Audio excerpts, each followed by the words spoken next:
Hello les amis, je vous retrouve pour une nouvelle vidéo sur le football et la Coupe du Monde 2026 et je vais vous présenter le débrief en statistique du match Uruguay contre Cap-Vert, un match qui avait lieu ce lundi 22 juin 2026 pour le compte de la deuxième journée dans le groupe H et un match qui s'est terminé sur un nul.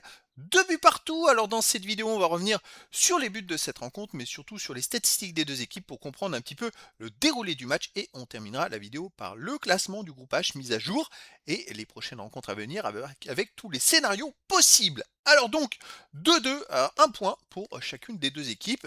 C'est le Cap-Vert qui a ouvert le score dès la 21e minute par Lenini. Et juste avant la mi-temps, l'Uruguay égalisé à la 44e par Oroyo et a même marqué un deuxième but dans les arrêts de jeu à la 51e par Canobio dans les arrêts de jeu de la première mi-temps. Ils ont renversé le match, l'Uruguay en toute fin de première mi-temps. L'Uruguay menait donc 2-1 à la mi-temps. En deuxième mi-temps, Varela a égalisé pour le Cap-Vert à la 61e minute pour un match qui s'est terminé sur un nul, 2 buts partout. Alors on va voir les statistiques un petit peu, si c'était équilibré ou pas. Il y a eu 65,2% de possession de balle à 34,8% pour l'Uruguay. 511 passes tentées à 278, 420 passes réussies à 205, 82,1% de passes réussies à 73,7%. Donc collectivement, l'Uruguay a quand même bien dominé la rencontre. Par contre, je trouve qu'il y a eu beaucoup de déchets techniques. 12 occasions à 6 pour l'Uruguay, 2,32 buts attendus à 0,88 pour l'Uruguay. C'est un match nul vraiment très chanceux pour le Cap-Vert parce que 2,32 XG à 0,88, le score aurait pu être de 3-1, 2-1 à la rigueur, mais la victoire aurait été logique pour l'Uruguay. 17 tirs à 12 pour l'Uruguay, mais malheureusement pour eux, pourquoi ils n'ont pas marqué plus de buts? Seulement 2 tirs cadrés pour l'Uruguay et 4 pour le Cap-Vert qui a fait plus de tirs cadrés le Cap-Vert. Voilà pourquoi l'Uruguay n'a pas réussi à gagner le match.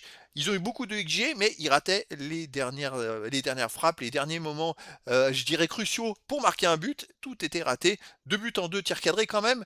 Mais voilà, c'est la différence. 7 tirs bloqués à 4 pour l'Uruguay et un poteau à 0 pour l'Uruguay. C'est dommage, c'est bien d'avoir 2,32 de XG, bravo, d'avoir des grosses occasions, mais le but c'est quand même de marquer, de tirer cadré. Pour que ça rentre, il faut cadrer. Sinon, ben voilà, ça ne marche pas.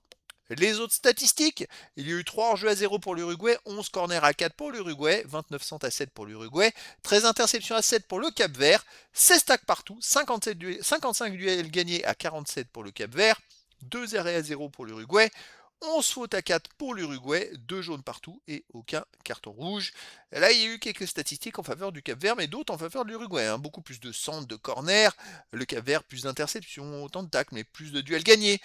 C'est pas le même style de jeu, mais voilà, au final, c'est match nul de partout. J'ai plus l'impression que l'Uruguay s'est un petit peu raté et que le Cap-Vert, après avoir tenu en échec l'Espagne, réussit un deuxième match nul contre l'Uruguay, très positif pour le Cap-Vert. Alors au classement, les amis, l'Espagne est en tête avec 4 points. Deuxième ex-aequo, l'Uruguay, le Cap-Vert avec 2 points. L'Uruguay est devant parce qu'au premier match, ils ont fait un match nul un partout alors que le Cap-Vert a fait 0-0. Et l'Arabie Saoudite est dernière avec un seul point. C'est très serré. Je rappelle que les deux premiers seront qualifiés pour les 16e de finale, ainsi que les 8 meilleurs troisièmes sur 12 équipes. Mais bon, pour être meilleur troisième, il faudra avoir au moins 3 points, c'est important.